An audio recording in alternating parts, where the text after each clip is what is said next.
Habrán notado desde el título que hay una ironía, ¿sí? Don Quijote y el caballero de la tecla incontinente. Los que han leído Don Quijote, me imagino yo que tendrán una memoria suficiente como para captar que, así como existía el caballero de la triste figura, que era él mismo, Don Quijote, ¿no? O el caballero del verde gabán, ¿no? Y todos esos personajes de la tradición caballeresca, bueno, pues quise jugar irónicamente con la idea de él, el caballero de la tecla incontinente, que está por todos lados. A lo mejor yo mismo soy uno de ellos y no me doy cuenta, ¿no? Entonces, esto nos lleva a algo muy actual, algo muy importante, algo que está ya muy profundamente inserto en nuestras existencias, en nuestras vidas, que es la llamada realidad virtual y las tecnologías cibernéticas. Pretendo, no voy a hacer una conferencia en el sentido riguroso de la palabra, el sentido academicista de una conferencia, ¿no? O una conferencia magistral. Mi intención es que sea un verdadero diálogo abierto, razonablemente llevado, porque veo que hay mucha gente y a lo mejor desatar todas las pasiones que puedan provocarse aquí, no nos dé tanto tiempo, no tengamos tanto tiempo, ¿no? Pero es un tema apasionante, es un tema acuciante que nos toca y que, bueno, pues apenas no se lleva suficiente tiempo pensando en él, aunque pueda haber décadas reflexionándose sobre este asunto, investigando, etcétera. Vamos a decir, en la escala histórica de la temporalidad, 20, 30 años de estar pensando las tecnologías cibernéticas no es nada.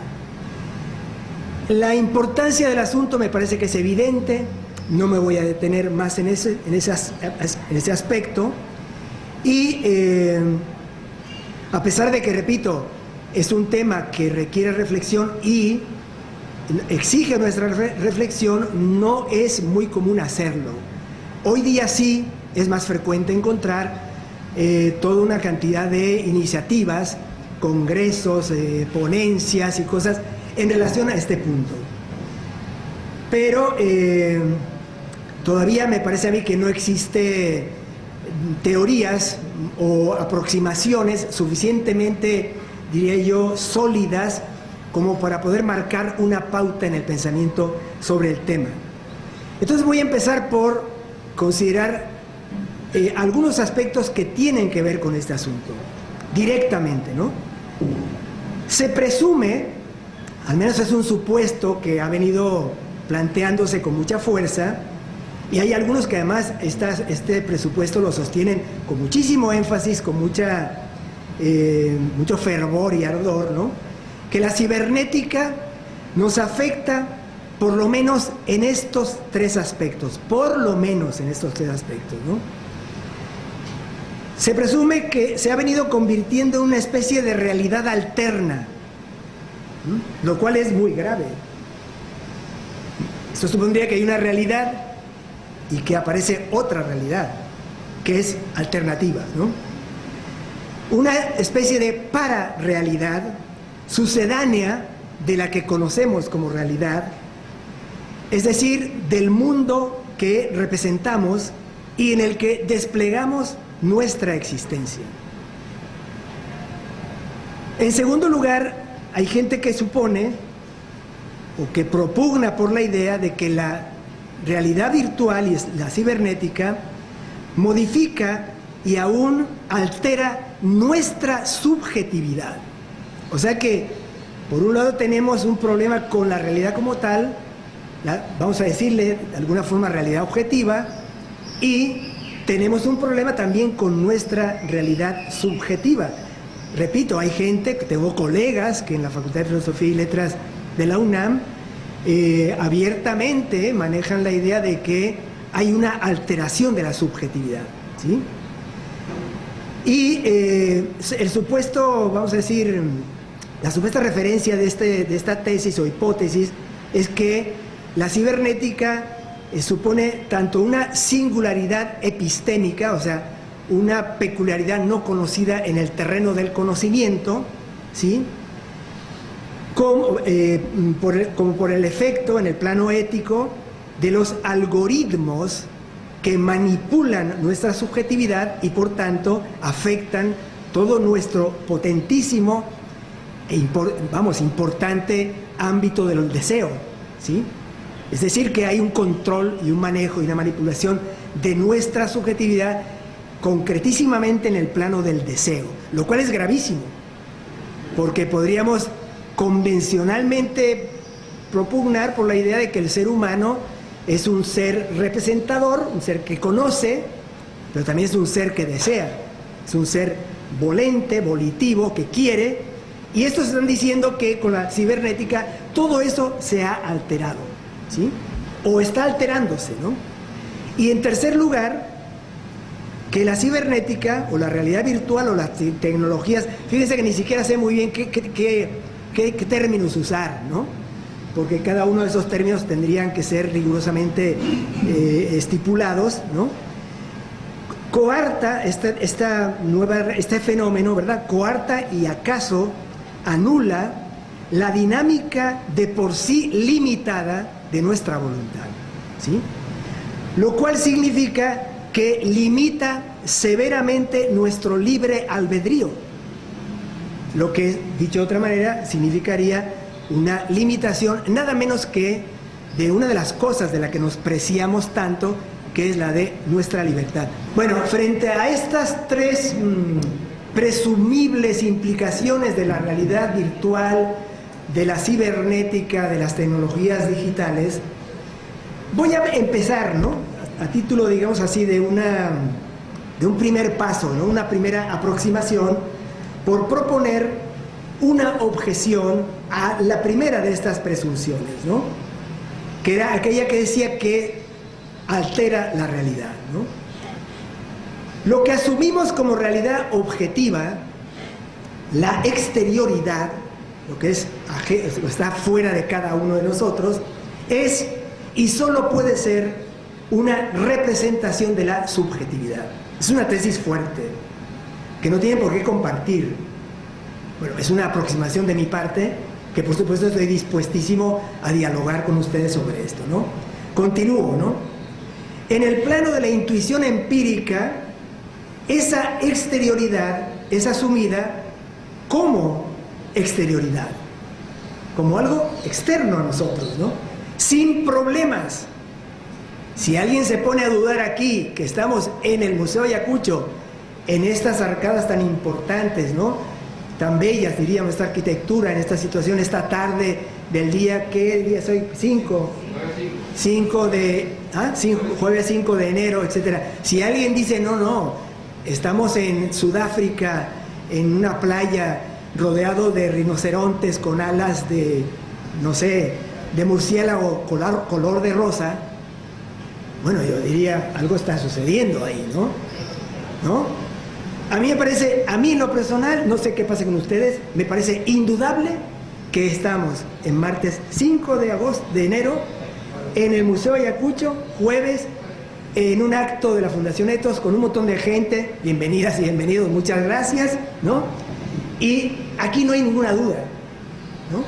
Y esto lo puede percibir, así lo digo, si entra en este momento un perro, o un gato, o ese murciélago normal, no el que me estaba imaginando, ve esto y va a experimentar exactamente lo que estamos diciendo, o sea, una situación que llamamos el mundo exterior con estas características.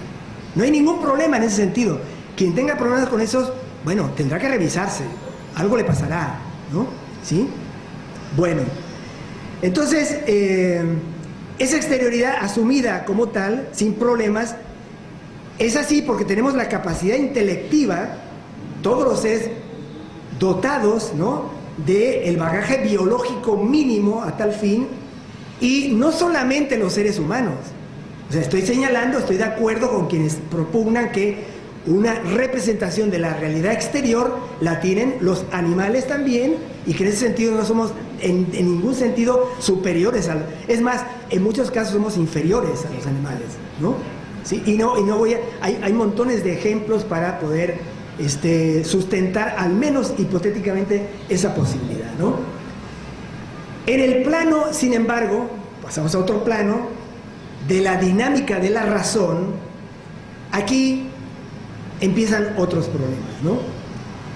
Es decir, estamos en el plano de una ingente cantidad y compleja cantidad de dinámicas, intuiciones de lo real que son sometidas a procesos de abstracción, ¿sí? A asociaciones conceptuales, a procesos de judicación, es decir, de elaboración de juicios, y por consiguiente todo esto se traduce en interpretación. Y aquí es donde vienen los grandes problemas, porque no es lo mismo decir, bueno, hay una situación de un grupo de personas con un tipo que está ahí hablando con un micrófono, etcétera, y otra cosa es decir, no, eso es una conspiración, eso es un acto de, no sé, de apoyo a no sé qué proyecto, no sé quién, que es mi enemigo, ¿no? O es un carnaval que montaron ahí, ¿no? No, pues ese tipo lo que está haciendo es hablar paja, ¿no? Y tienen bobados unos tipos por ahí, unas tipas. Vienen las interpretaciones, y eso es inevitable. Es inevitable. En este mismo instante, todas y todos ustedes están interpretando lo que está pasando aquí. Espero que lo hagan bien, ¿sí? Los invito a que lo hagan bien, ¿ok? Aunque no es claro qué significa eso de interpretar bien. No se crean que eso es tan fácil, ¿no? Pero bueno, vamos a convenir en que algo de eso podemos concertar en primer lugar, ¿no?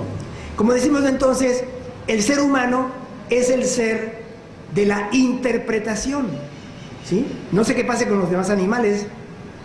Yo no sé por qué tanta gente habla con tanta seguridad de los animales, pero no dan muestras de algo parecido a nuestra situación de ser seres que estamos permanentemente interpretando, lo cual significa que estamos permanentemente juzgando, que también significa que estamos evaluando y estamos constantemente sometiendo al criterio, muchas veces binario, elemental, lamentablemente, de bueno o malo, blanco, negro, etcétera, etcétera, y que nos lleva a uno de los grandes problemas inherentes a nuestra gran supuesta facultad de la razón, que es el sufrimiento, ¿sí? Una cosa es el dolor y otra cosa es el sufrimiento.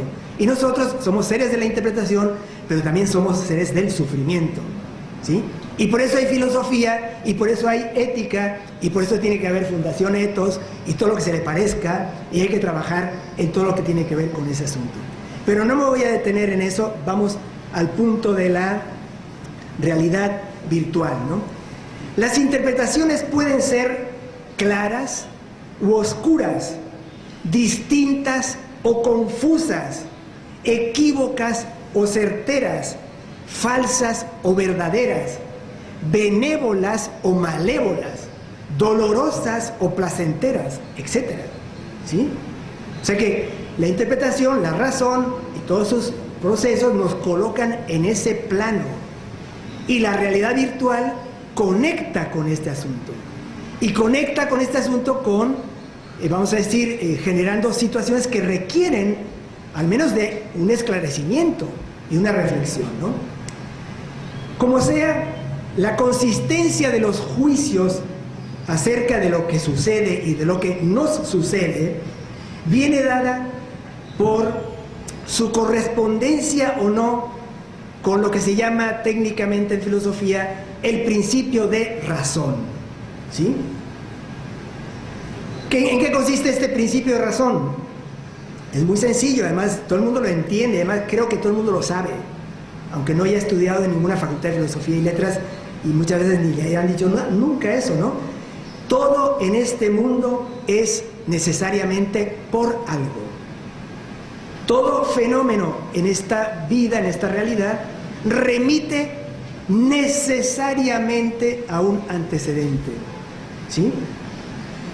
Por supuesto es otra tesis fuertísima que la filosofía en Occidente nada más, quién sabe lo que pasa en Oriente, lleva miles de años discutiendo. Así que bueno, si no sacamos nada en claro el día de hoy, no se angustien ni se desesperen, porque estamos en la misma órbita, ¿no? De miles de años de estar cascando esa roca, ¿de acuerdo? Pero lo cierto es que sí se propugna por esa idea de que lo que nos permite tener una configuración coherente de lo real es lo que llamamos principio de razón, ¿sí? Es decir, cuando ya vamos más allá del plano de la simple percepción o la llamada intuición empírica. La palabra intuición en filosofía es una palabra muy potente, muy seria. En filosofía, la noción de intuición no significa otra cosa, muy potente, repito, de una representación, una visión, mejor dicho, una visión inmediata de lo real. Nada menos que eso. Visión inmediata quiere decir visión sin mediación. Sin mediación. Sin mediación de métodos, sin mediaciones de cualquier otra índole, que puede haber bastantes, ¿no? Ser capaces de ver inmediatamente, eso nos coloca en el terreno de la realidad. Pero en el terreno de la verdad y del error, ya eso significa estar hablando de razón, no de intuición empírica. Son niveles distintos que hay que saber distinguir. No conviene mezclotearlos si queremos comunicarnos con claridad, ¿de acuerdo? Yo sé que esto no se entiende a la primera, si hay alguna duda después la podemos resolver y seguimos adelante, ¿no? Bueno, nos quedamos en el asunto del principio de razón suficiente, que es todo en este mundo remite a un antecedente necesario en cualquier plano de la realidad, sea la realidad física natural, sea la realidad entre comillas lógica, bueno, porque las comillas, incluso sin las comillas, sea la realidad llamada metalógica y sea la realidad, vamos a decir, del mundo del querer, del deseo, del ethos directamente, ¿no? En todos esos ámbitos opera a su manera este principio de razón. Si no, estaríamos en medio de un caos. Y la verdad, por mucho que nos llenemos la boca con la palabra caos casi todos los días, ¿no? Si vamos al mercado como decimos, no, eso es un caos, ¿no? Y con razones, ¿sí? Pero eso es una metáfora cuasi poética, si vamos al caso, ¿no? Caos en el sentido de un absurdo, de una incoherencia, de que no haya referentes racionales, un absurdo total. Eso aquí no existe, ¿sí? Aquí, nos guste o no, nos duela o no, en fin, con indiferencia de la interpretación que podamos tener de ello, estamos en un orden. Y el mundo, eso ya lo decían los griegos, el mundo llamaban a esto precisamente cosmos, el orden bello e inteligente. Eso es lo que significa cosmos. ¿Cómo se logra y tal? Misterio que llevamos miles de años sin poder dirimir, ¿sí? Pero, no sé, esas palmeras que están ahí tienen las hojas para arriba, ¿no? Las raíces están en la tierra, no al revés, o sea, no están las raíces hacia arriba y las palmas enterradas, ¿no? Salvo que sea una instalación pseudoartística en quién sabe qué museo. Parece que en este museo no suceden esas cosas, ¿no? ¿De acuerdo? Pero ese es el orden. Nadie puede decir que en este mundo los árboles tienen las raíces hacia el sol y las hojas enterradas, ¿no? Ese orden del mundo, que tal vez la arrogancia del hombre moderno muchas veces no nos permite apreciar, cosa que no sucedía con los antiguos, que admiraban precisamente esto como un orden bello e inteligente, ¿sí? Ese cosmos, nosotros lo vemos, lo captamos conforme con este principio de razón en cualquiera de sus posibilidades. ¿Bien? Y por último, entonces, ya entrando directamente en la parte de la cibernética, quien propugna por la tesis de que la cibernética modifica esa exterioridad, porque si lo que están diciendo es eso, que la cibernética modifica la exterioridad, lo que en efecto parece sostener es que la cibernética trastoca o trastrueca los referentes de la intuición del mundo y por ende de la interpretación del mundo. Eso es lo que está en juego, por consiguiente. Nada menos que eso es lo que está en juego. Preguntaría yo, ¿es esto posible? O sea, los cruzados pro cibernética, porque, bueno, empiezo por aclarar que yo no tengo nada en contra de la cibernética, ¿no? De hecho, estoy utilizando un adminículo aquí, delante de ustedes, con la mayor desvergüenza de tecnología digital, etcétera, cibernético. Yo no tengo ningún problema con ese punto. Ahora, que me digan que porque yo tengo aquí una tableta, la realidad para mí es algo distinto a lo que ha sido hasta ahora, eso es lo que me resisto a considerar, ¿no? A lo mejor tienen razón, yo todavía no logro verlo. Y mis argumentos son los que estoy adelantando en este momento, ¿no? Incluso considero que ese tipo de efecto de trastocamiento, de trastrueque tan radical, ni siquiera me parece posible, ¿sí? O sea, sería tener una fe, digamos, en los efectos de la tecnología verdaderamente, no sé, pues ya fuera de todo límite racional, o sea, sería una cosa demencial, ¿no? Sería un fanatismo. Hay fanáticos de la tecnología, sin duda alguna, ¿no? Bueno, a título entonces de simple hipótesis, podríamos pensar que siempre han existido mediaciones y referencias problemáticas de relación con lo real, sin que ello indique o implique una negación de la subjetividad realmente existente, sino más bien una confirmación de esa subjetividad. Los sueños y los procesos de configuración de diversas imágenes del mundo, por ejemplo, por obra de sustancias que alteran el psiquismo o por causas patológicas, pueden entrar en este tipo de situaciones, en este caso, ¿sí? Es decir, quien tenga problemas de carácter mental, pues todos notamos que algo sucede en su manera de interpretar las cosas, ¿no? Y por consiguiente de tratar o de procurar medio estructurar, si es el caso, algo en relación con lo real. Bueno, o si alguien se mete, no sé, Florida no triple filtrado, sino lavagallos de esos que venden por ahí, pues no sé qué le pasaría. Una sustancia de ese tipo, pues sí, puede ser una mediación que nos altere nuestra relación con lo real, ¿no? En la ruta, pues con los sueños lo mismo pasa, o sea, los sueños es una cosa muy enigmática, todavía es muy difícil, sigue siendo difícil encontrar teorías satisfactorias acerca de qué demonios son los sueños, qué funciones desempeñan, por qué soñamos, para qué soñamos. Este tipo de preguntas que han inquietado durante milenios a la gente no tienen todavía respuestas satisfactorias.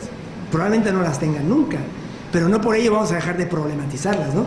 Pero sabemos muy bien que una representación onírica tiene su manera concreta de ser una representación y por tanto incluso de ver, o mejor dicho, de expresar cómo el principio de razón, ¿no? Porque por muy caóticos que puedan parecer algunos sueños, terminan teniendo lógica, ¿no? Responden a cierto nivel, ¿sí?, de coherencia, ¿no?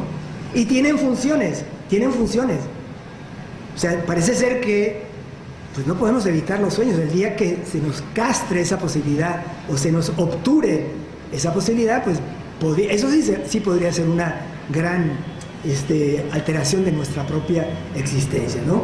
Esperemos que no sucedan. O sea, esperemos que la arrogancia que tenemos, ¿no?, de estar manejando todo, manipulando todo, dominando todo, no llegue a esos extremos, aunque eso es mucho optimismo de mi parte, ¿no? Bueno, en la ruta de esta conjetura, cabría pensar que la tecnología cibernética se presenta como una mediación mimética. ¿Qué significa esto? Imitativa. Una mediación imitativa, sustitutiva de lo real, pero no como una nueva realidad, no como una realidad alterna, ¿sí? De hecho, yo no puedo concebir que podamos tener, vamos a decir, vamos a usar esa palabra, ¿no? Obras humanas realizadas conforme con la cibernética que no tengan como referente nuestra realidad, porque serían incomunicables, serían cosas que no tendrían ningún sentido. O sea que todo lo que le confiere sentido a todo lo que hacemos, incluso en los momentos de creatividad más disparatada que puede tener un poeta, un artista genial, etcétera, siempre está el referente de la realidad, ¿sí? Aunque sean momentos, como algunos han reconocido, casi cercanos a la genialidad loca, etcétera, ¿sí? Una cosa medio demencial y tal, momentánea. Incluso todo esto sucede teniendo como referente, para negarlo, destruirlo o lo que ustedes quieran, la realidad. Sin ese referente no se puede, ¿no? ¿De acuerdo? Por eso entonces una realidad sustitutiva a mí se me hace ya una ilusión que me están planteando. No me parece que sea, a mí en lo personal, perdonen que tenga que hablar nada más que de mí, posible, ¿no? Claro, ya habrán adivinado más de uno de ustedes que esto que estoy trayendo aquí es el resultado de debates que se vienen dando, porque la pandemia lo que hizo fue disparar y desatar, ¿no?, el culto a la tecnología hasta niveles que no se habían visto, ¿no? Se llegó a decir a comienzos del año, segundo semestre del año 20 y durante todo el año 21, que las clases en Zoom llegaron para quedarse y que nunca más iba a ser necesario regresar a las clases presenciales. Y bueno, era el triunfo de la pedagogía y hasta de la realidad misma, ¿no?, por obra de la tecnología. Así que no estoy hablando de nada exagerado, es parte del debate. De hecho, un pensador italiano muy famoso últimamente, bueno, en sus últimas décadas, que es Giorgio Agamben, sacó un comunicado, un comunicado así muy indignado, ¿no? Una sublevación ferviente que le salió, diciendo que los colegas italianos que estaban predicando esto, estaban predicando algo semejante a la toma de Roma por parte de Mussolini y sus camisas negras, ¿no? ¿Sí? O sea, el fascismo, decía, ¿no? ¿De acuerdo? O sea que este es un debate, ya lo habrán adivinado, que se viene dando y que no es trivial. Es importante que estemos mínimamente enterados y que reflexionemos sobre esto, ¿no? Muy bien, pienso que esa mediación puede ser muy potente, no lo voy a negar, ¿no? Baste con observar lo que sucede, por ejemplo, con la tecnología de 3 dimensiones, 3D, ¿no? Leí, por ejemplo, hace pocos días, como en México, una cosa tan importante como son los juguetes tradicionales hechos de madera, etcétera, están desapareciendo del mapa, ¿sí? Hubo una caída de un 90% en estos días de ahora de Reyes, que es muy importante en México, porque ya la gente no regala trompos, no regala matracas, no regala ese tipo de cosas a sus niños, ni los niños tampoco aceptan eso, sino lo que quieren son celulares, ¿no?, y videojuegos y cosas por el estilo. O sea que el asunto es serio, y a quien más está golpeando es a la juventud y a la niñez, a los párvulos, ¿no?, fuertemente, ¿no? Bueno, yo no voy a negar eso, es una determinación muy potente, ¿no? Pero insisto en que solo puede operar con base en el supuesto de que hay una realidad a la que se imita con mayor o menor efectividad, pero no que la sustituye. Quien no tenga conciencia de que está inmerso en una experiencia como la de 3D, de esa cosa de tres dimensiones, que va a ser una película, te meten unas lentes y estás como si estuvieras en la montaña, en el mar, en la carretera, etcétera. O sea, quien no es capaz de distinguir que se trata de eso, ¿no?, está mal situado, ¿sí?, ante la realidad, como por supuesto está también mal situado quien no sepa distinguir entre el sueño y la vigilia, ¿no? Como sea, las interpretaciones consistentes de la realidad no son precisamente fáciles, eso ya lo sabemos, ¿no? Todos estamos en riesgo de errar, en riesgo de equivocarnos, De ahí la importancia de procurar sustentos consistentes para nuestros procesos de judicación, procesos de interpretación, de evaluación. Las dificultades de ese requerimiento, o sea, de juzgar con rectitud, una de las cosas en las que hacemos bastante énfasis en el librito Ética, Orientaciones Básicas, ¿no? Que es de libre acceso vía internet. Quien no lo tenga todavía puede ponerse en contacto con la gente de la Fundación Ethos para que les permita el acceso a ese libro, ¿sí?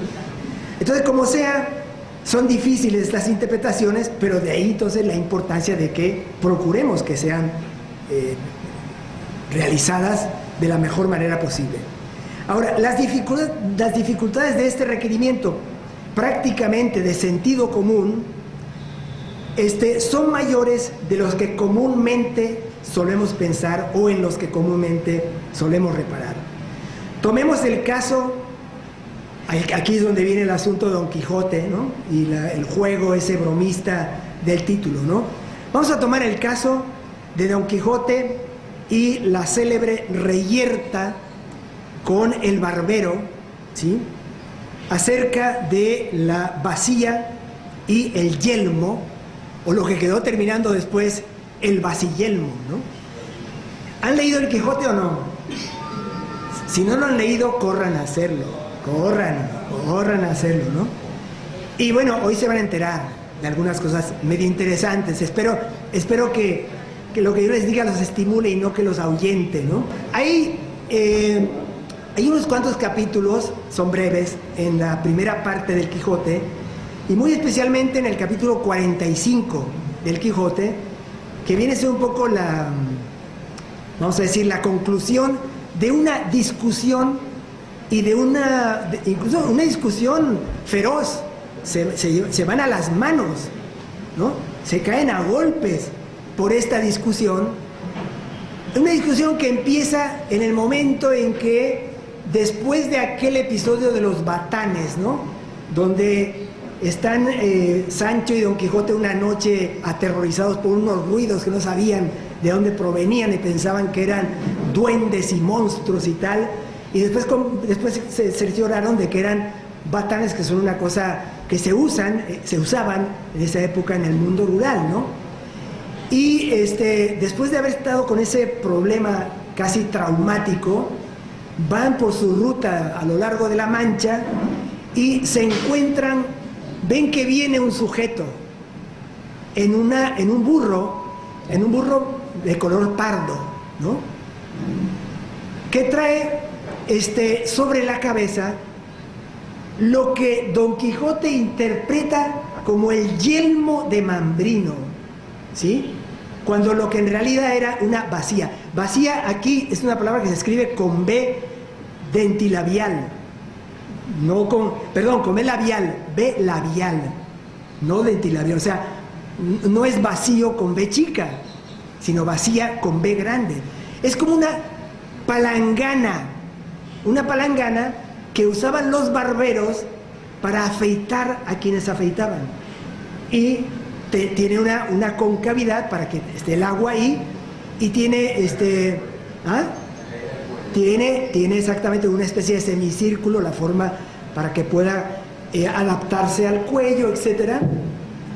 Y entonces resulta que este barbero traía eso puesto en la cabeza porque empezó a llover y se había comprado un sombrero nuevo y no quería que se le echara a perder con la lluvia, y se puso la bacía.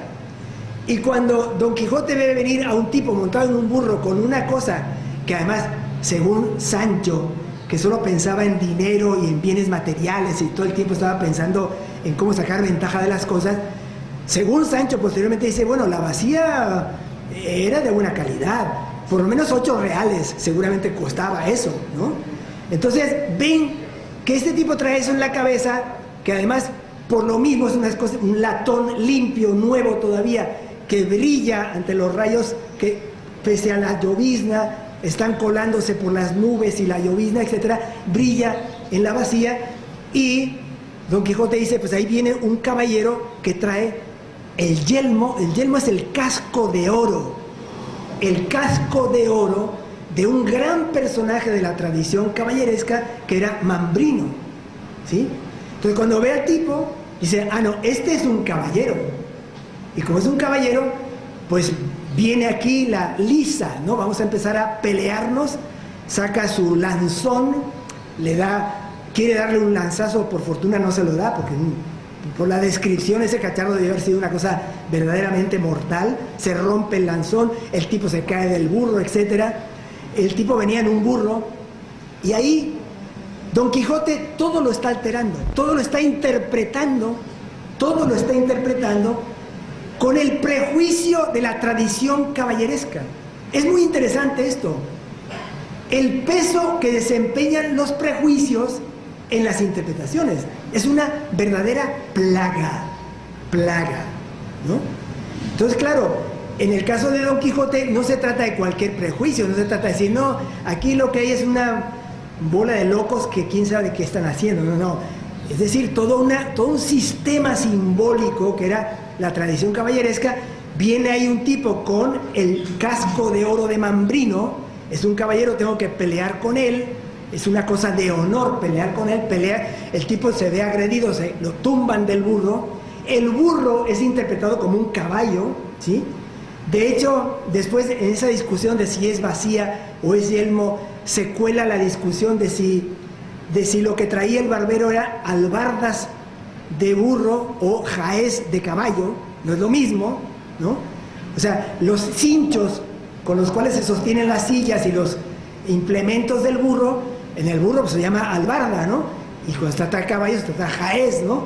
Hasta eso discutió Don Quijote, que una cosa era, o sea, las albardas del burro eran jaez. Y el pobre barbero, diciendo, ¿este tipo qué está diciendo? Este tipo está loco, ¿no? O sea, me está cayendo a golpes, casi me mata, me tumba del burro, me quita esta, que es un instrumento mío de trabajo, ¿sí? Y es una bacía, y el tipo dice que no es una bacía, sino que es un yelmo. En el capítulo 45 todavía el barbero dice, en el capítulo 45 sucede, y en el anterior también, sucede otra cosa interesante, que en la venta era como un lugar, claro, de ninguna manera con esa categoría ni nada, pues un lugar ahí donde había un establo, unos burros, unos caballos, 3, 4 cuartos, había gente que dormía sobre el heno, etcétera, ¿no? Eso en una venta, es un lugar de concentración para que la gente comiera, bebiera, durmiera, hiciera un alto en el camino, lo más cercano a una posada, ¿no? Un lugar de descanso y de reposición de fuerzas, ¿no? En esa venta se forma un verdadero desgarriate tremendo, a son de la bacía, las albardas, el jaez, que si era burro, que si era caballo, que si era todo eso, ¿no? Todo esto trastrocado por el Quijote, que tenía los prejuicios de la tradición caballeresca. Y, como les decía, hay un barbero, o sea, en el fondo aparecen dos barberos. En uno de los capítulos, un barbero, un cura, etcétera, se burlan del Quijote y siguen el juego del Quijote porque saben, según ellos, que está tostado, ¿no? Y que no tiene ningún caso discutir con él. Entonces siguen su juego y dicen, no, pues sí, la bacía es un yelmo, las albardas del burro sí son jaez, etcétera. Y el barbero, víctima del despojo y de toda la agresión y todo lo demás, dice, bueno, aquí ya esta cosa ya no sabemos ni qué está pasando aquí, o sea, porque encima este otro barbero alternativo decía que él había estado en el mundo militar y había participado en guerras y sabía lo que era un yelmo, ¿no? Y sí, testifico que esto es un yelmo. Bueno, pues el pobre barbero, dueño de la bacía, estaba en total minoría, ¿no? Todo el mundo diciendo, o sea, unos por broma, el otro porque estaba prejuiciado, loco, lo que ustedes quieran, diciendo que era que era yelmo. Y los otros que estaban jugando el juego de la broma y tal, y el único que realmente sabía lo que pasaba era el agredido, el barbero, que decía, pues, es una bacía, ¿no? Entonces, bueno, llega un momento en el capítulo 45, dice, bueno, yo la verdad no sé ni qué está pasando, no sé ni qué onda, es increíble esto. O sea, ¿cómo puede haber tal confusión cuando esto no es otra cosa que una vacilla? ¿Sí? O sea, una palangana que usamos los barberos para afeitar a la gente. Y me están diciendo que es un yelmo y tal. Ahí se aplaca la cuestión, sigue la discusión. Hay un momento en el que Sancho da una especie de genialidad, ¿no? Dice, bueno, si no, vamos, ¿qué discusión es esta? O sea, unos dicen que es vacía, el otro dicen que es yelmo, están matando, están cayendo a golpes y tal. Es un vaciyelmo. Es un vaciyelmo. Y con eso resuelvo el asunto, ¿no? Es un vaciyelmo. Bueno, eso también suele pasar, ¿no?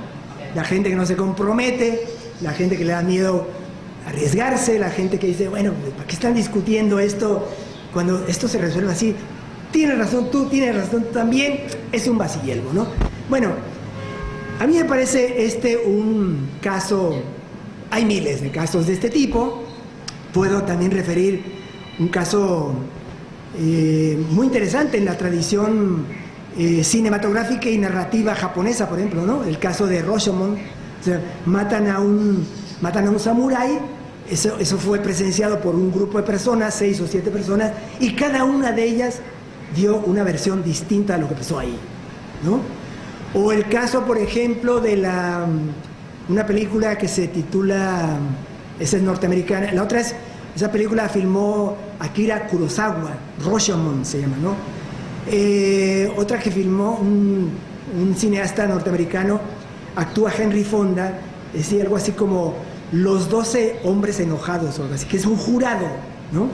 Uno de esos jurados populares norteamericanos que tienen que analizar el caso de una persona que está siendo condenada a muerte, condenada en primer lugar, y que si lo declaran culpable, con toda seguridad lo van a sentenciar a muerte, ¿no? Entonces, bueno, el asunto de la interpretación, el asunto de los prejuicios, el asunto de las determinaciones de nuestra adjudicación acerca de lo real es mucho más grave e importante de lo que parece, ¿sí? Muchísimo más importante de lo que parece. Y la realidad virtual, a mi modo de ver, pues está introduciendo una posibilidad parecida a esto que estoy diciendo aquí, ¿sí?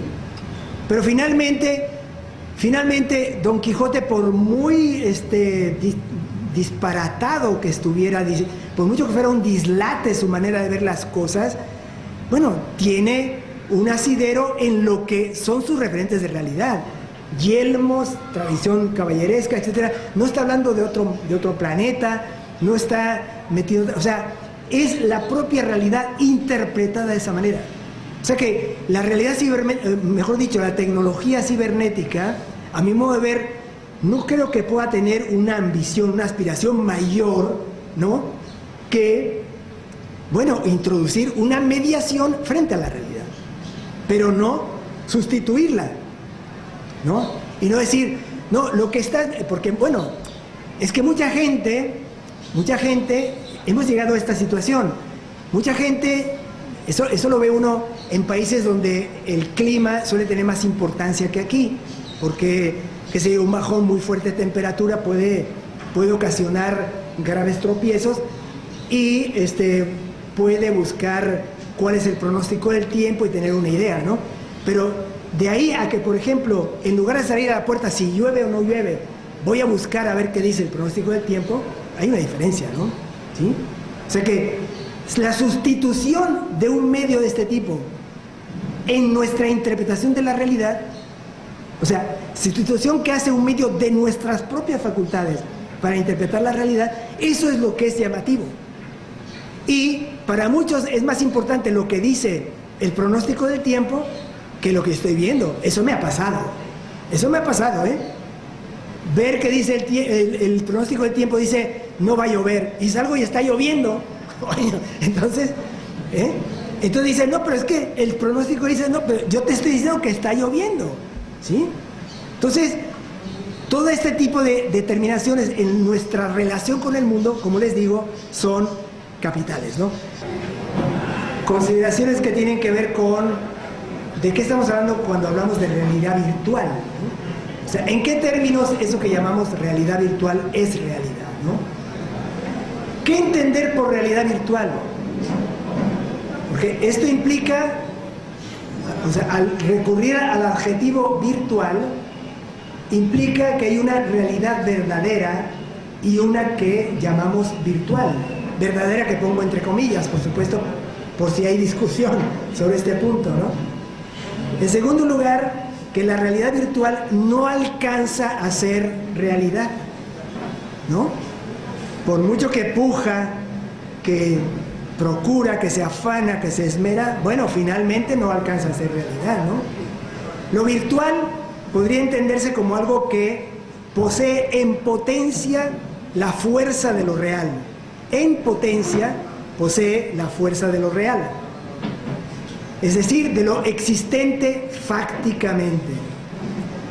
El diccionario de la Academia Española dice de realidad virtual, fíjense cómo lo define, ¿no? Me parece interesante esta definición, ¿no?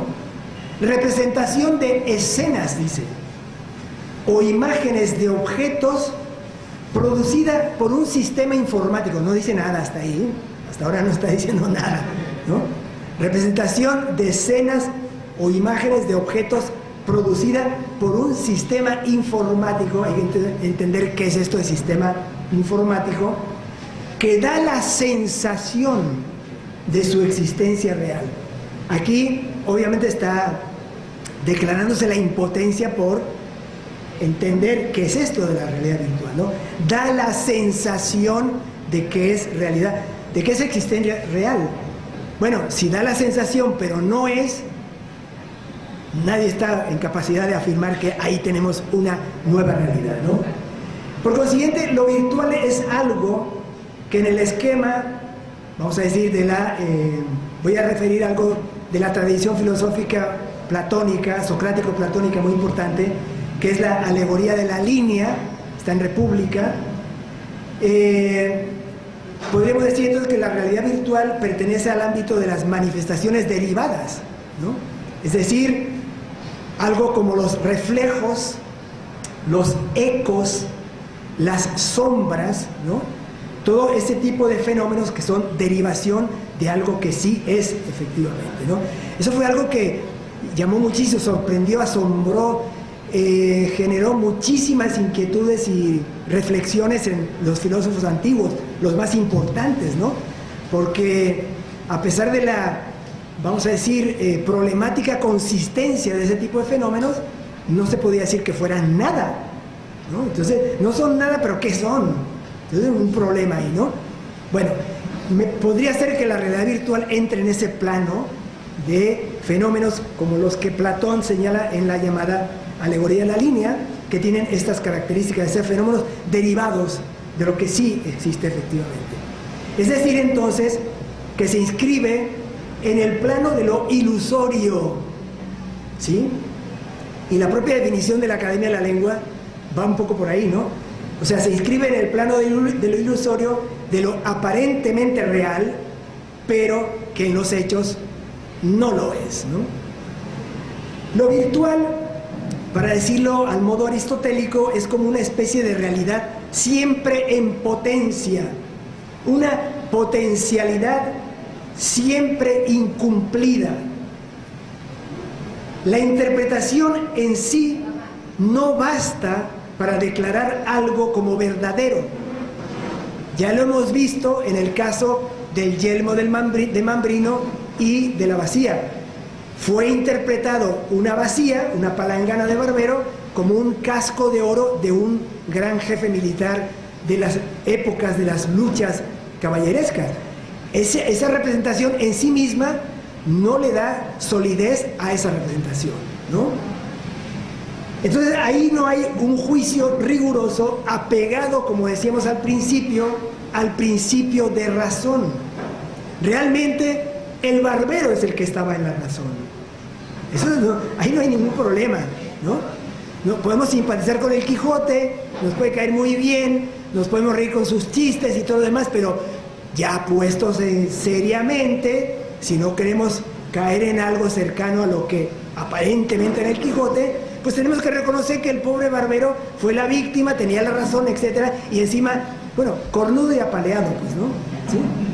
Esa fue la situación del pobre barbero, pero estaba con la razón, ¿sí? Es que a veces, ya sabemos muy bien que a veces no podemos vivir con la razón. Demasiada razón también nos rebasa, nos puede generar, bueno, pues una especie de hartazgo y de situaciones que pueden tener connotaciones no vitales, antivitales, ¿no? Y en ese sentido, por eso puede ser que en la narración del Quijote, bueno, nosotros refresquemos nuestra propia racionalidad, comparándola con estas posibilidades, ¿no? Muy bien, entonces, la realidad virtual entonces sería ilusorio y por tanto tendría que resolver el asunto de cómo apegarse a lo que exige el principio de razón, ¿no? Si la realidad virtual, por consiguiente, no es verdadera, es representación mimética, es decir, una representación imitativa, pero una representación mimética de la representación, porque esta es la gran tesis ontológicamente hablando problemática. En realidad nosotros ya representamos, es lo único que hacemos, ¿sí? Nosotros como seres humanos, y ya dije al principio, todo ser dotado con las estructuras biológico-neurológicas, etcétera, aptas para ello, una mosca, una serpiente, un delfín, una ballena, un elefante, una lombriz, etcétera, representan la realidad y representan igual que nosotros, ¿sí? Entonces, nosotros estamos representando todo el tiempo. La realidad virtual supondría entonces una representación de la representación, ¿sí?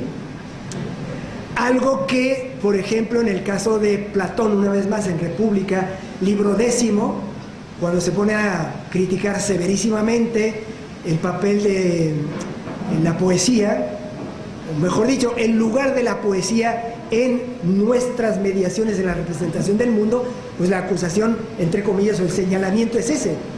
La poesía no tiene entidad porque finalmente es una copia de lo que ya es copia. Más radical Platón, pero el esquema es bastante parecido. Si nosotros lo que hacemos es representar, al recurrir a una mediación para nuestras representaciones, recuerden el ejemplo que puse con el pronóstico del tiempo y nuestra experiencia del propio tiempo, bueno, ahí tendríamos una mediación que distorsiona nuestra representación de lo real, ¿no? Entonces, a esto estamos llamando una representación de la representación. Y eso, desde el punto de vista filosófico, ontológico, etcétera, es un problema apasionante. Si nos preguntamos, ¿qué es desde el punto de vista de la realidad? La cibernética, la realidad virtual, pues es una cosa que es representación de representación, podríamos decir, ¿no? Lo cual es muy interesante, ¿no? Bueno, y finalmente entonces, si lo virtual es, como hemos visto, ilusorio, es un modo de realidad cavernaria en el sentido platónico del libro 7º de República, la famosa alegoría de la caverna, ¿no? Donde precisamente hay una distinción muy fuerte en entre lo que sería lo que comúnmente pensamos que es la realidad, que sin embargo no son más que imágenes, ¿no?, proyectadas por una hoguera que mientras van pasando unos objetos sobre un muro, y nosotros lo que presenciamos en primera instancia es en el muro hacia el que se proyecta eso, como si fuera una especie de cine, ¿no? Hoy casi ya no hay cines, ¿no? Por cierto, hay un filósofo francés que se llama Alain Badiou, que hizo esta comparación, ¿no? La alegoría de la caverna como un gran cine, ¿no? Un gran proyector, ¿no? Es un poco el esquema, ¿no? Entonces, pensar que estuviéramos en una especie como de cine y que lo que vemos en la pantalla es la realidad. Ese es el señalamiento del Sócrates platónico ahí. Estamos equivocados, están confundidos, hay que salirse de esa cuestión, liberarse de eso, salir de la cueva, ver el mundo, realmente constatar qué son los objetos, qué es la luz verdadera del mundo, etcétera, y de esa manera distinguir lo ilusorio de lo real. Y cuando eso sucede, tienes que regresar a convencer a los que están ahí que que están equivocados y te puede costar la crucifixión, porque no te van a creer, ¿no? Te van a acusar a ti de que el que está mal eres tú. Eso siempre le ha pasado a los filósofos, siempre, ¿no? Siempre le ha pasado a los filósofos. Digo, a los filósofos serios, ¿no? Porque hay mucha vedette por ahí, ¿no? ¿Sí? Bueno, entonces, por lo menos podríamos, espero ir terminando rápido, podríamos señalar, llegados a este punto, dos grandes confusiones en este punto, ¿no? Primero, la confusión de lo aparente con lo real. Primera gran confusión. La confusión de lo aparente con lo real. En cuanto a los componentes ético-humanos de la tecnología digital, cabe hacer una serie de consideraciones. Contra lo que dicen algunos, que lo han convertido incluso en programas de carácter cultural, educativo incluso, ¿no? De hablar de una cultura digital y poner a los niños a dejar de lado una serie de aspectos decisivos en su formación para privilegiar eso que llaman cultura digital, ¿sí? Bueno, a mí me parece que no es afortunado equiparar lo que sería un instrumento a lo que nos lleva es a una pericia, ¿no?, en el uso de medios y procesos instrumentales, confundir eso con una cultura. Una cultura, como decían los antiguos, una paideía, es el proceso de cultivarnos. Cultura viene de ahí. La palabra cultura viene del verbo cultivar, ¿sí? Y, por supuesto, es el esfuerzo que hacemos los seres humanos por, pues, tratar de elevarnos de las determinaciones de la mera naturaleza. Por eso, el contraste, tantas veces tan socorridamente manejado, entre cultura y naturaleza. No hay que extremar esta disyunción, pero sí hay que tener en cuenta que hay una distinción, ¿no? Y que a nosotros, como seres humanos, se nos impone, por decirlo así, éticamente, la responsabilidad de cultivarnos en el terreno ético, en el terreno estético, en el terreno humano, en fin, en todo aquello que nos distingue de lo burdamente natural, fisiológico, etc. ¿Sí? Entonces, a mí no me parece que la cultura digital sea tal cosa como una cultura, o sea, el mundo de la cibernética, sino un mundo instrumentalista más que cultural, ¿no? Si tomamos, repito la palabra, bueno, también un fenómeno recurrente en los últimos, ¿qué será?, 30, 35 años, o quizá un poco más, probablemente por influjo de la antropología, y puede haber habido razones importantes para que eso sucediera, confundir toda signo, digamos, de producción y de acción humana en el mundo como cultura. Bueno, está bien, ¿no?, por lo que dije hace un rato, pero si nos conformamos con eso, pues también corremos el riesgo de naturalizar, entre comillas, ¿no?, y conformarnos, naturalizar lo que es elevación frente a lo natural, cultura por consiguiente, y no seguir con esa tendencia humana, esa exigencia humana a tratar de ser siempre mejor de lo que somos. Tratar, ¿no? Es una tendencia, buena o mala, es otra discusión, ¿sí? Que cómo se canaliza, o si va para allá o para acá, etcétera, es otra discusión, ¿de acuerdo? Pero no podemos conformarnos con lo que alcanzaron, qué sé yo, determinadas formaciones civilizatorias, ¿no?, que en su momento eran tremendamente complejas, importantísimas, riquísimas, bellísimas, ¿no? Pero hoy ya hay otro tipo de necesidades y demás, ¿no? Bueno, la tecnología digital entra en el plano entonces de las destrezas para acceder a depósitos de información, procesar datos, moverlos, interrelacionarlos, pero lo que resulta de todo eso no adquiere real entidad hasta que es interpretado. Y la labor de interpretación, si queremos que sea sólida, debe derivar de un serio proceso de formación y, por tanto, de cultura. O sea, si nosotros pensamos que las tecnologías digitales, la internet, la cibernética, etcétera, va a sustituir nuestra necesaria tarea de cultivarnos, ahí es donde está la trampa. Ahí es donde está la trampa. ¿Sí? Puedo poner un ejemplo, ¿no? El año pasado, todavía esta niña, mi nieta, tendría 10 años aproximadamente, empezamos a hablar sobre el asunto de la tabla de multiplicar, ¿no? Que a ver si se la había aprendido o no, ¿no? Ya te sabes la tabla de multiplicar o no. Me dice, no la sé y no importa porque está en Google, ¿no? Punto. Oye, abuelo, actualízate, entérate, ¿no? Entérate, ¿no? ¿Sí? Está en Google. Eso me pareció una verdadera puñalada. Y tengo esa situación en mi casa, ¿no? Entonces, pensar que la cibernética va a sustituir a lo humano es la trampa en la que estamos cayendo de una manera verdaderamente asombrosa. O sea, no doy crédito de que la gente caiga, bueno, de que lleguemos a ese extremo de flacidez mental, de blandenguería y de ¿cómo se llama?, de resistencia al esfuerzo. Que dice, bueno, ¿por qué aprendo la tabla de multiplicar? En Google está. Claro que está en Google, pero el día de mañana, cuando no esté Google, ¿qué haces? ¿No? Bueno, entre paréntesis, les paso no es un chisme, es un dato.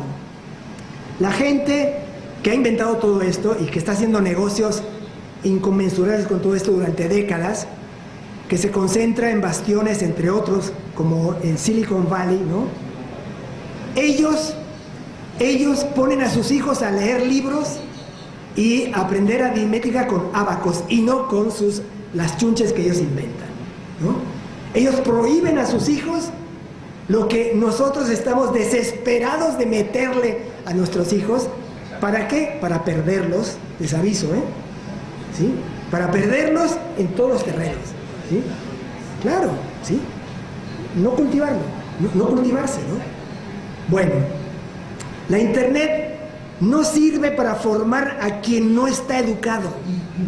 Esta es una conclusión a la que yo llego y asumo responsablemente esta afirmación. No sirve para educar a quien no está educado.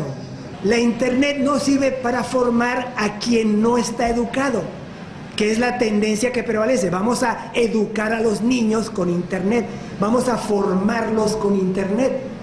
No se forma con internet, sino para lo que sirve la internet, por experiencia lo puedo decir, es para ayudar a quien ya esté meridianamente formado. Eso sí, o sea, le tomo la palabra a mi nieta. Claro que yo busco en Google un montón de cosas, ¿no? La tabla de multiplicar, no, esa sí me la aprendí, ¿no? ¿Sí? Pero sí me ayuda en la memoria y tal, en el manejo de datos, ¿cómo se llama? Nombres, títulos, años, etcétera. Eso no lo voy a negar. Aquí traigo, como dije desde el principio, reconocí descaradamente que aquí vengo con ustedes con un adminículo de estos, ¿sí? Pero espero que eso no esté sustituyendo mis propias funciones formativas y me ayuda a mí porque sé qué buscar, sé a dónde ir y sobre todo sé discernir. Quien no está educado no sabe discernir, puede encontrarse con una enorme cantidad de opciones respondiendo supuestamente a una misma pregunta o problema. ¿Y cuál es la correcta? ¿Cómo sabe? ¿Cómo tiene elementos para discernir, distinguir, establecer, determinar dónde está lo que vale frente a lo que no vale? Bueno, estamos condenando a muchos niños y niñas a esta situación, ¿sí? Es un equívoco, es una gran confusión, ¿no? ¿Sí? Los dominios de la realidad virtual son los de la exterioridad, aunque incide en la interioridad, en la subjetividad. Internet, los algoritmos, etcétera, afectan la dinámica subjetiva, pero no la alteran. Si por alterar entendemos lo que pienso yo que hay que entender correctamente, ¿no? Que no se convierte en otra cosa. Alteris en latín significa otra cosa, ¿no?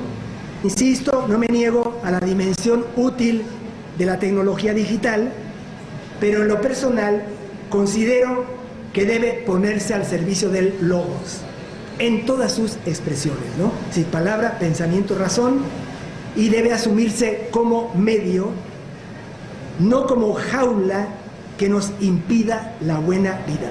Y es todo. Muchas gracias.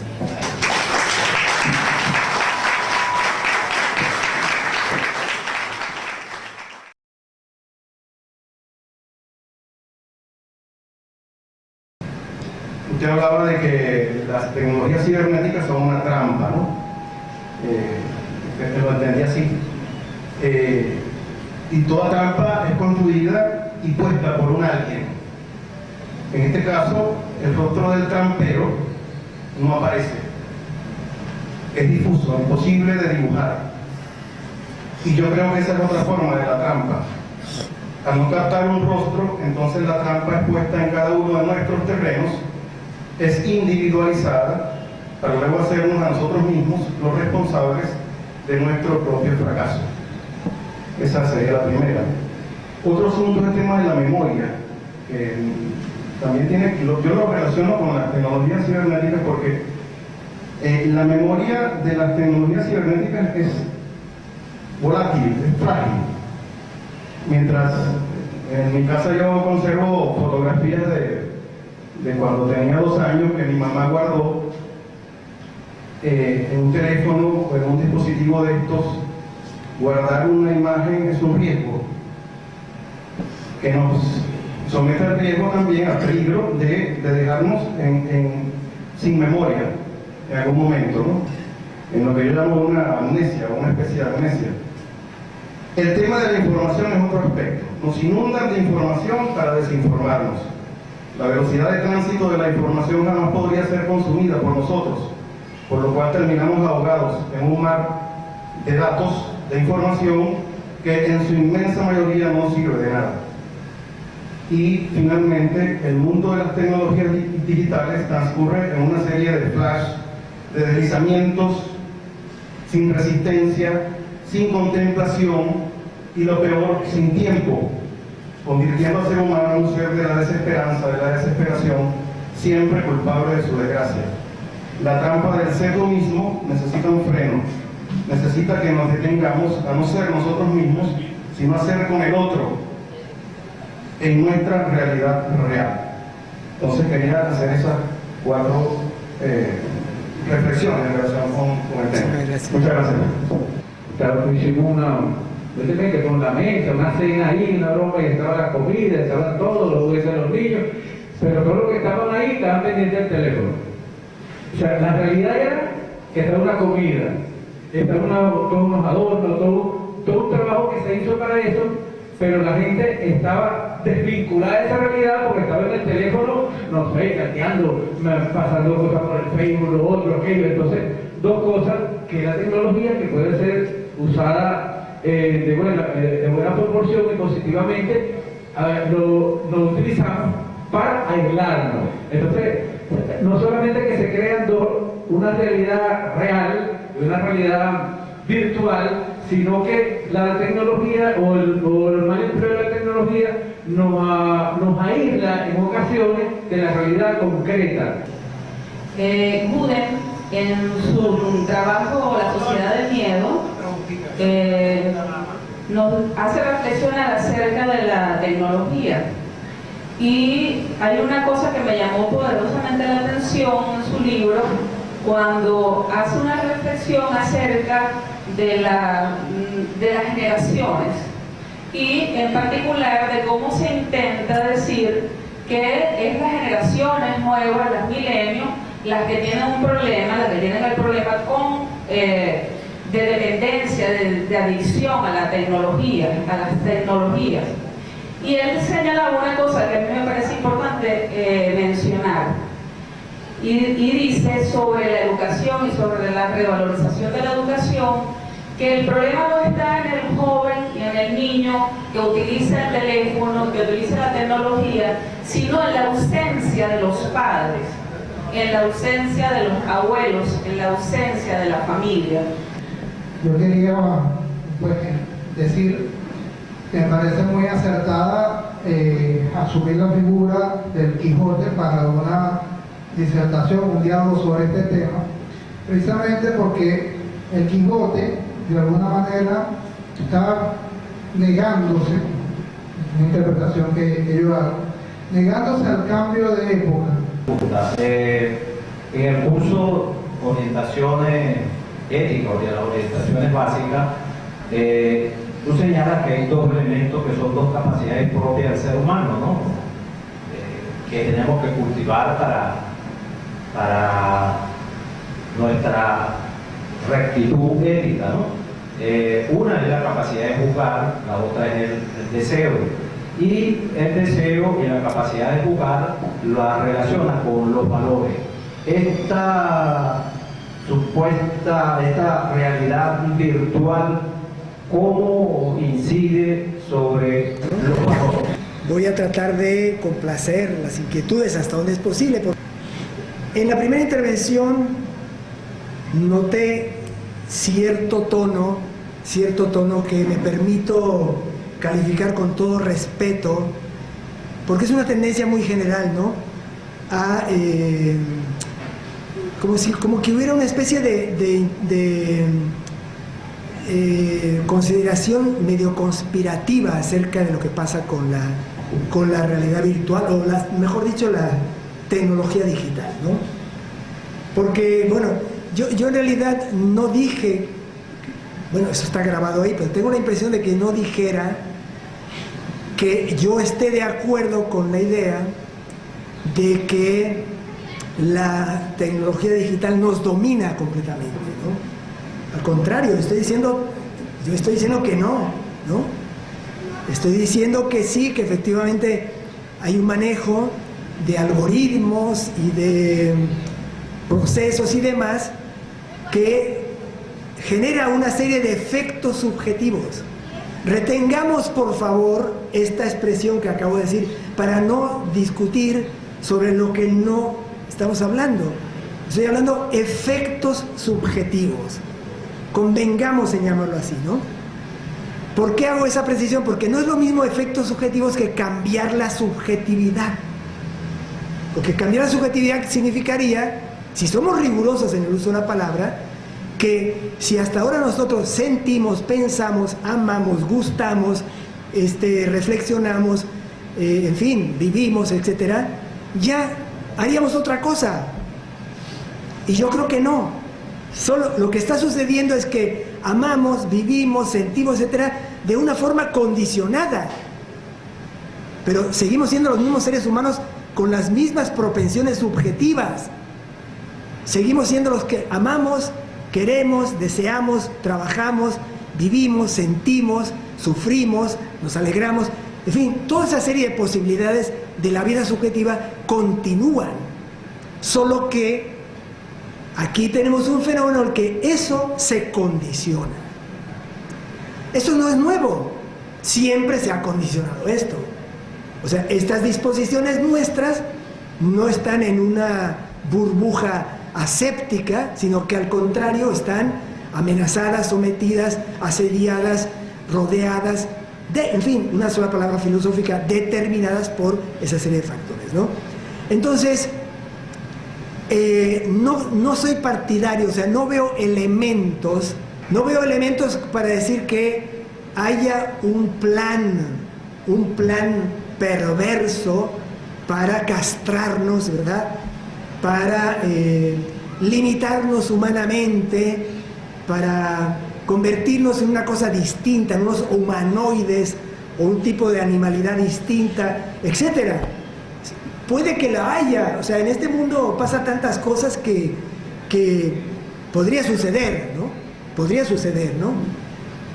Sin embargo, quiero prevenir a la gente en algo. Muchas veces el peso de la estupidez suele ser mucho más grande que el poder que le estamos atribuyendo a gente, ¿no? Porque para lograr una situación como alterarnos como lo que somos y convertirnos en otra cosa tipo Matrix, etcétera, ¿sí? Para llegar a eso significaría tener alguien un poder tal Y tendríamos que tener nosotros una capacidad de conformismo y de no resistencia y de aceptación de lo inaceptable tal que llegáramos a ese punto. Bueno, en la ficción puede funcionar, la ficción es para eso, ¿no? Para inventar mundos paralelos y todo lo que ustedes quieran. En el terreno de la imaginación no hay límites. En el terreno de la imaginación no hay límites. Aparentemente no hay límites. Es otra cosa. Porque no imaginamos nada que no sea en algún sentido referido al mundo real. Pero nos encanta la ilusión de que creamos mundos paralelos, de que creamos novedades, de que dominamos, ¿no?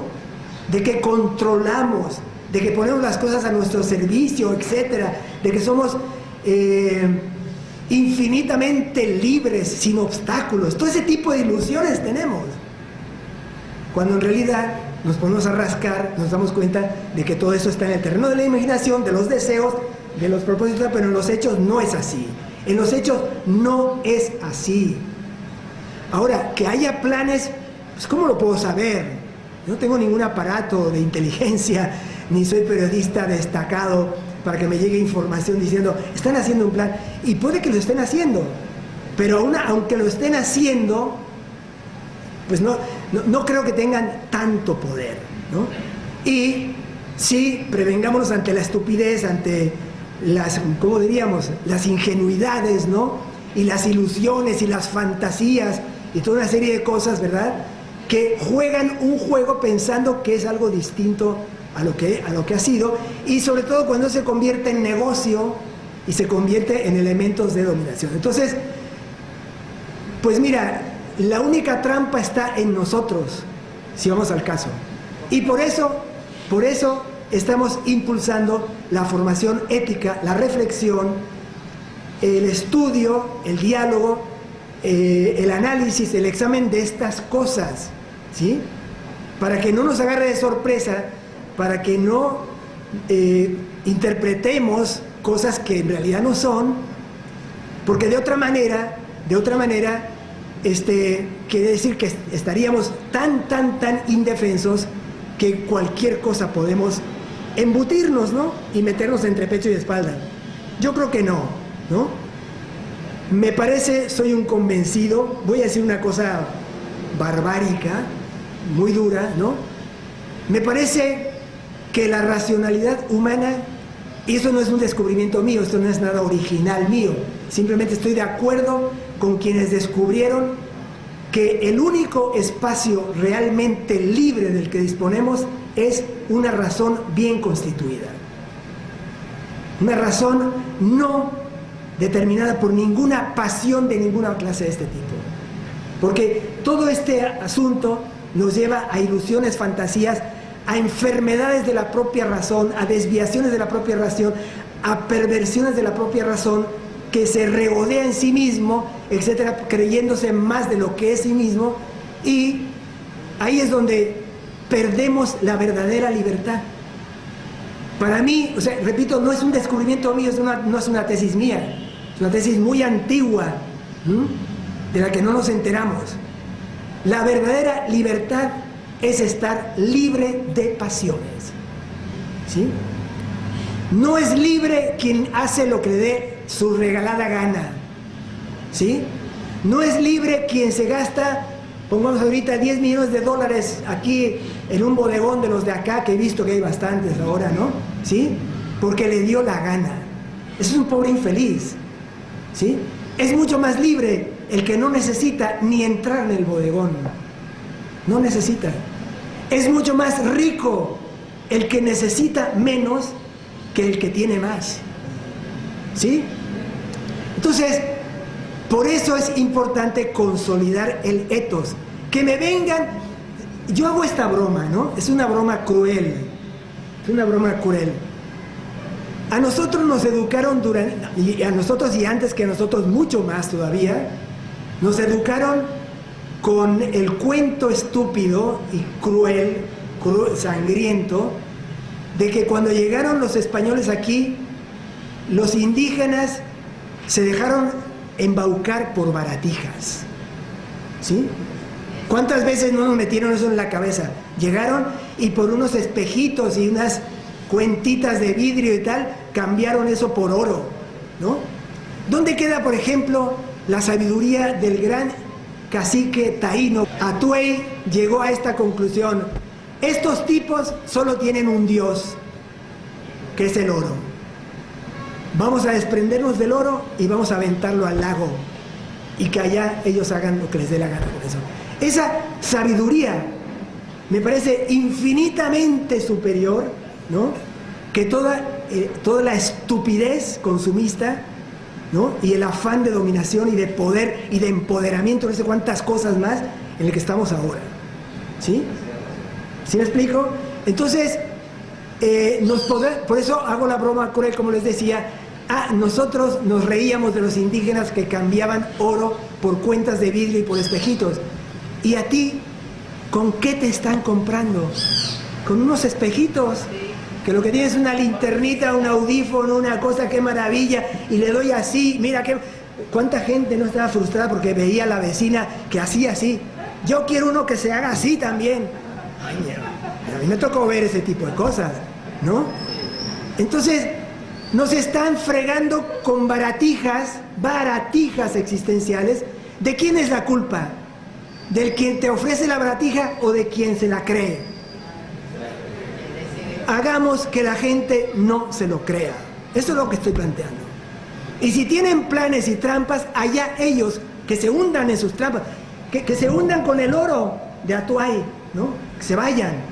Pero ese castillo inexpugnable, esa morada interior que es el ethos, inexpugnable, es libre por ser inexpugnable. Esa es mi postura. Me parecen muy importantes, todas las intervenciones me parecen buenísimas, importantes, interesantes. Hay una preocupación de alguien que decía, no, es que yo sí estoy notando que están cambiando nuestra subjetividad. Es un asunto de un uso riguroso de las palabras. Si nosotros entramos en el terreno de una filosofía rigurosa, bueno, lo menos que podemos hacer es usar las palabras con corrección. No se vale, voy a usar, por ejemplo, yo estoy hartísimo, harto de la manera tan alegre, irresponsable, inexacta, fatídicamente, vamos a decir, tremenda, con la que se usa la palabra dictadura. Yo viví una dictadura real, 10 años. La dictadura nada menos que del generalísimo Francisco Franco Bahamonde, caudillo de España por la gracia de Dios, ¿no? Yo estuve 10 años estudiando en ese país con ese tipo como dictador, donde no había partidos, no se podía decir nada, no había medios de comunicación que dijeran nada contra eso, etcétera, etcétera, etcétera, ¿no? Estoy poniendo un ejemplo. Yo como filósofo no puedo aceptar ese uso de la palabra dictadura. Me parece ofensivo. O qué sé yo, puedo recurrir a otros términos, ¿no? Que vengamos y hablemos de fuerzas productivas o plusvalía, como a mí me dé la gana, ¿no?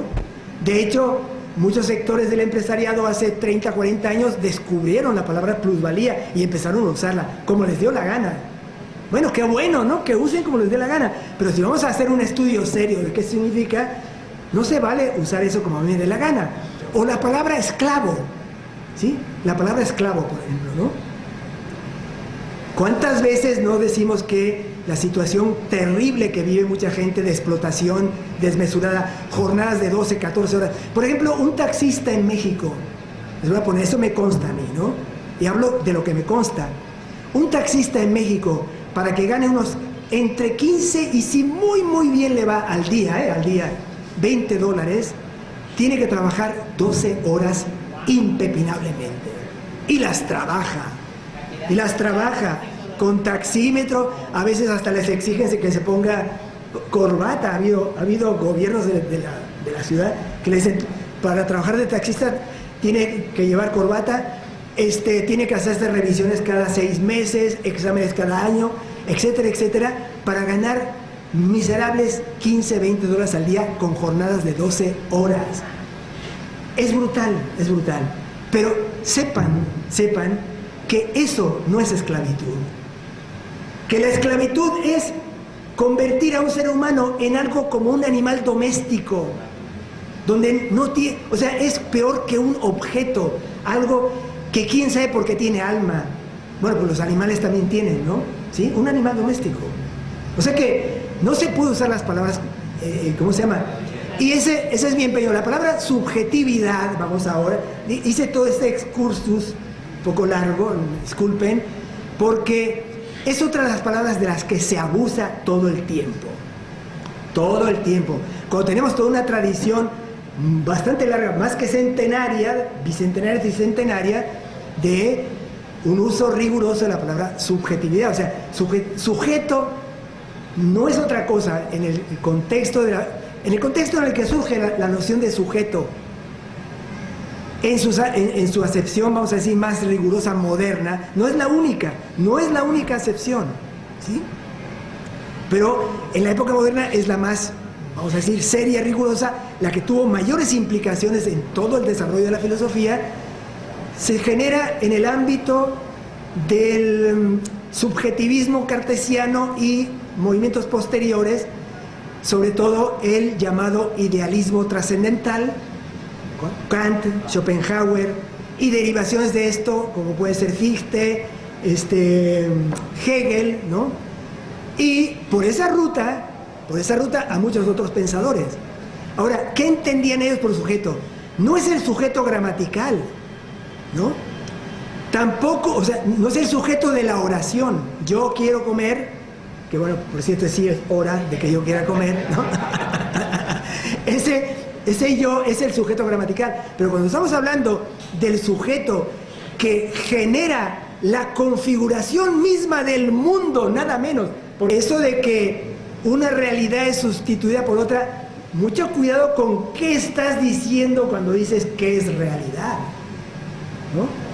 Porque desde toda esa, vamos a decir, avances en el terreno de la filosofía, bueno, lo primero es que lo que llamamos realidad es lo que el sujeto ha representado como tal. Y por tanto la realidad es lo que llamamos realidad es mera representación, ¿sí? Obviamente contra esto se revela, bueno, más bien esto se rebeló contra un materialismo que el propio Marx y esto llamaban mecánico, pobre, etcétera, ¿no? Que terminan gente como Feuerbach y tal, ¿no? Se rebelan, ¿no? Sin embargo, y entonces es esa espontaneidad, ¿sí? Que es una espontaneidad correlativa de lo objetivo, del objeto. Hablamos de sujeto porque hay objeto y viceversa, y no podemos decir seriamente nada más. Fíjese lo grave, terrible, tremendo que es todo esto. O sea, el mundo, nosotros no hemos nacido un poco tarde, pues. ¿Sí me explico? En el mundo ya se han visto muchas cosas. Entonces, sujeto es eso, esa subjetividad que representa y desea. Representa, conoce, configura el mundo y desea. Entonces, alterar eso, querida colega, alterar eso, a mí me parece que no es lo que se puede hacer. Lo que están haciendo es manipular a quien sea, tus hijos, tus hijas, mis nietos, yo los veo, yo estoy profundamente afectado por esto. A lo mejor si no hubiera sido por mis nietos, no hago lo que estoy haciendo aquí, ¿sí? Si no hubiera sido por ellos, viendo cómo está la cosa, estoy escandalizado, ¿sí? Ahora, mis nietos sienten, aman, gustan, etcétera, etcétera, etcétera. El sujeto está ahí, solo que ahora el juego del sujeto está con otro fenómeno que se quiere arrogar el estatuto de la realidad. ¿Lo vamos a aceptar? Si lo aceptamos, ahí nos hundimos. Pero entonces si nos hundimos, el problema es nuestro. No es de quien haga trampas o prepare planes, es nuestro. No nos va, yo por lo menos me voy a resistir a que me cambien oro por cuentas de vidrio y por espejitos. Si es que eso sucedió alguna vez, ¿no? Si es que eso sucedió alguna vez. Bueno, ¿qué otra cosa? A ver. Y entonces, efectivamente, en la alteración de la subjetividad hay algo muy importante, muy, muy importante, que es el exceso. Los medios son indiferentes, dijimos, y tienen una dimensión positiva. Yo empecé reconociendo la utilidad de estos medios, ¿sí? Pero, ¿qué es lo que pasa con el ser humano? Que la mayor parte de los medios y de los logros más positivos, el ser humano los envilece, sobre todo por la vía del exceso. Eso que los antiguos llamaban hibris, ¿no? El exceso y la pleonexia. Nunca nos conformamos con lo que tenemos, querer más, pleonexia, ¿no? Lo que decíamos hace un rato acerca de la satisfacción, ¿no? ¿Sí? Y la otra es, bueno, esto es muy, o sea, el equilibrio sería, tengo una cosa que sirve para llamar, recibir llamadas, mandar mensajes, leer textos de otra manera, manejar información, hacer artículos, grabar cuestiones. Hay un montón de utilidades que yo mismo trato de usar y ya quisiera ser mejor. O sea, soy un absoluto torpe en eso, me dan envidia. Gente como mi hijo, mis nietos, etcétera, me dan envidia, ¿no? Ah, no, pero tiene que ser ahora, no nos conformamos con eso. Tenemos que ver cómo llegamos a Marte con esto. Bueno, ahí es donde empiezan las cosas. Con la falta de equilibrio, la falta de medida, el exceso, una sabiduría conocidísima que a nosotros nos resulta completamente extraña. Un medio puede ser útil si nosotros somos equilibrados usándolo. Si quien lo maneja es uno y no el medio a uno, ¿sí? Y eso es por la vía de la razón y por la vía de la sabiduría. Y para eso está la ética, para la sabiduría práctica, para la sabiduría para vivir bien. Así que asumamos los cacharros, ¿no? Asumamos todos estos peroles, que vengan, bienvenidos sean, pero no para que me gobiernen, ni tampoco para excederme, ni tampoco para desbordarme, ni tampoco para caer en toda una serie de abusos y no de usos adecuados, ¿no? ¿Qué más puedo decir? A ver, bueno, lo de la ausencia de los padres. Alguien dijo lo de la ausencia de los padres, ¿no? Bueno, lo de la ausencia de los padres, por supuesto que es una cosa importantísima. ¿Qué puedo decir ante eso, no? Lo único, es una cosa de sentido común. O sea, unos hijos que no tengan el cariño, la atención, el esmero, el esfuerzo, el ejemplo, la dedicación, etcétera, de los padres, van a tener un curso en su vida de un tipo muy distinto al que sí lo tiene, ¿no? Que en eso los medios digitales, los dispositivos digitales y tal, generen a su vez consecuencias más tremendas, pues probablemente sí, no lo puedo, vamos, es muy probable que sí, ¿sí? ¿Por qué? Porque no hay medidas, no hay referencias, no hay valoraciones adecuadas, ¿no? Lo de los valores es un tema en sí mismo bastante, les voy a decir una paradoja, ¿no? Es sencillo, pero lo han convertido en algo peliagudo, complicadísimo. Primera condición para dialogar, esclarecer el uso de las palabras que estamos empleando. Primer requisito. Y si no hacemos eso, amenaza de tormentas y de discusiones interminables, ¿no? Bien, entonces la cuestión de los padres yo sí creo que entra en el conjunto general de problemas educativos tremendos, problemas de valoración, problemas del propio ethos. Lo que hemos dicho, la Fundación Ethos viene diciendo desde hace ya más de una década que ya no hay instituciones empeñadas en fomentar la ética, empezando por la familia. Porque la familia misma es una institución desestructurada, en una situación muy crítica, en una situación de indefinición. Mucha gente hoy no sabe ni qué es una familia, ¿no?